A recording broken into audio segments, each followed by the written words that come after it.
Hello, this is Jenny Quinn from the Center for Innovations in Teaching and Learning at UCSC. This tutorial is about Canvas and Zoom. I will show you how to enable the Zoom app in your Canvas course. Enabling the Zoom app allows you to schedule and communicate Zoom meetings directly from within Canvas. I'd also like to show you how I change settings in my Zoom account. We all have a Zoom account which is outside of Canvas. The setting choices that I make in my Zoom account determine controls that I can exercise when I'm scheduling a Zoom meeting in Canvas. So we have both the Zoom app, which will be within our Canvas course, and we have our Zoom account, which is outside of Canvas. Let's begin by looking at my Zoom Pro account, and that is my Zoom account outside of Canvas. Everyone has a Zoom Pro account. It simply needs to be activated. To activate it, go to ucsc.zoom.us. You'll land on this page, and to activate your account, you simply click on Sign In and add your UCSC credentials. When you get into your Zoom Pro account, you'll most probably land on your meetings page. This is where you'll see your upcoming meetings, previous meetings, and where you can see information about your personal meeting room. For this tutorial, we're very interested in settings, so I'm going to go ahead and click on Settings. Before we go into any of the settings, I want to show you in total. I'm just scrolling down. There are a lot of settings. I'll go through a few of the settings that I've chosen and explain what they mean. So the first meeting settings that I see are the schedule meeting settings. By default, host video and participant video, those two are on. My audio type allows for both telephone and computer audio to be used during my Zoom meetings. I have turned off Join Before Host. These two are off. I'm not going to use my personal meeting ID to schedule meetings. Only authenticated users can join meetings is turned on. Currently, sign into Zoom is set by default, meaning that if someone has signed into Zoom, they will be able to join my meeting. That isn't what I want. I would like to restrict my meetings to those who have UCSC email addresses. So this is what I'd like as the default. You can toggle between these by clicking on the Edit button. If I want UCSC domain as default, I click on Edit. The information is populated here. I click this box for the check mark and save that setting. And now we can see that UCSC domain has been set as the authentication default. The next two are on. I am going to require a password when I'm scheduling new meetings. I'm not going to worry about instant meetings having passwords or meetings that I schedule with my personal meeting identification. I'm not going to embed the password in the meeting link. That makes it very easy to join the meeting, but I'm actually going to send out my password to my students just prior to our meeting. And I will require a password for participants who are joining by phone. I am going to mute all participants upon entry into the meeting. I'm not going to require an extra meeting reminder. In my basic settings, meeting basic, most everything is turned on. There are selections you can make. You could prevent participants from saving chat. Currently, I'm allowing one-to-one messaging in the chat. That could be turned off. If you've decided you do not want students chatting one-on-one, you could turn that off. This has to do with auto-saving the chat. This is the chime setting that you hear in Zoom when you're in your meeting and you're hearing a chime. I actually do want to hear a chime, so this is turned on. It could be off, and that way there would be no longer be any chime. but I am turning this on. However, only I, the host, will hear the chime. So I'll hear it when students come in or go out of the meeting, but my students will not hear it. This is sending files through chat. I'm turning that off, turning off feedback to Zoom, and end of meeting experience feedback survey I've turned off. Here's an example of a setting that has been locked on by the administration, so you do not have access to turning that on or off. Here's polling. My polling is on. Allow show meeting control toolbar. I want that on.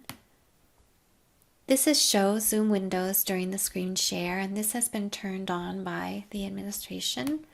Here is screen sharing. Screen sharing is turned on. I have turned it on. Currently, all participants could potentially share their screen, but the host, I, will be the only one who can start the sharing when someone else is sharing. So I'll be able to take back the screen if a student has started sharing. You may decide that you are the only one, host only, to share. And that's definitely a choice you can make.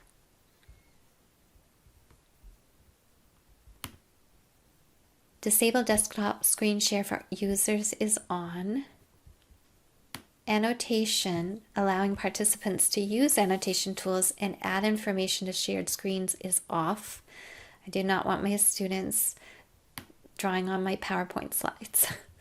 For whiteboard, I am auto-saving whiteboard content when the sharing is stopped. Remote control is off. Nonverbal feedback. This is where students can express opinions by clicking the different icons available in Zoom. I'm turning this on.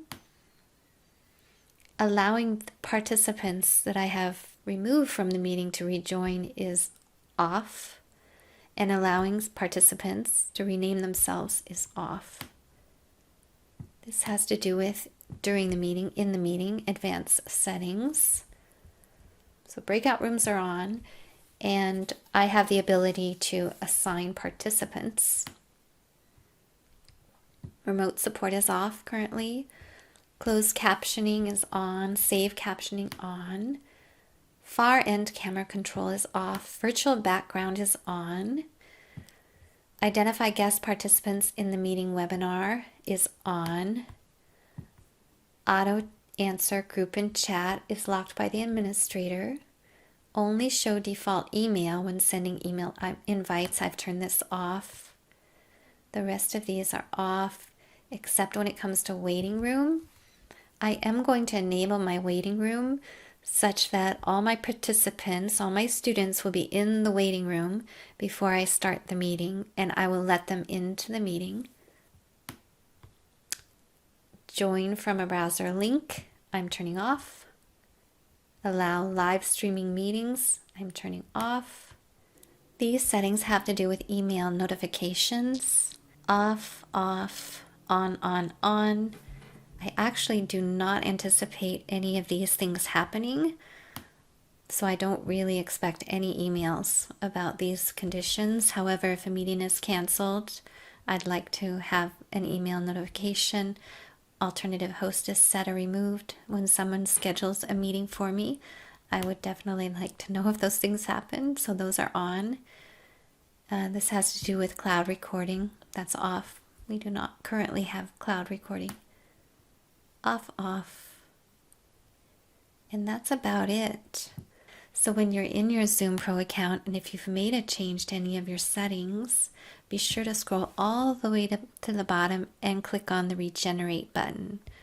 This really syncs the settings that I've chosen here in my Pro Zoom account outside of Canvas with what happens in Canvas when I'm using my Zoom app to schedule meetings. So now that we've made all these choices in the Zoom Pro account, let's go back into the Canvas account and enable our Zoom app in Canvas. So here I am back in Canvas. I went to canvas.ucsc.edu, which lands me on my dashboard page where I see a card for each of my courses. This is my global navigation that I'm going to see on every page in Canvas, And here are my course cards. I'm going to click on this course, Assessment for Learning. Now I'm in my Assessment for Learning course, and I see my course navigation here on the left. I'm looking at all of the different options I have, but I do not see Zoom. So I'm going to enable my Zoom app by first going into Settings, clicking on Settings. And then I'm going to click on Navigation. There are two groups, a top group and a bottom group. The top group maps back to my course navigation. These things you'll find in my navigation, but the bottom group is made of apps and functions that have been hidden, and Zoom has been hidden. Page disabled, won't appear in navigation. I'm just going to click on Zoom and drag it up into the top group. Then I'll scroll to the bottom of the page and click Save. And now we should see that Zoom app has been enabled within my course. So let's schedule a Zoom meeting. I'm going to click on Zoom, which lands me on this page. I'm going to go up here to this button, Schedule a New Meeting. When I click on that button, the topic of the meeting is auto-populated with the title of my course. I can add a description or maybe my expectations around attendance here. The first meeting date that I want to schedule will be Monday the 13th. My lecture, Zoom lecture, will begin at 10 a.m. It lasts an hour and 35 minutes, 1 hour, and then I have increments of 15 minutes. I'm going to choose 45 minutes. Time zone is set for me. It's recurring, so I click on recurring. It recurs weekly on Mondays, Wednesdays, and Fridays, ending on the last day of the quarter, which is the 5th of June. I am going to require that my students register before they come into the meeting.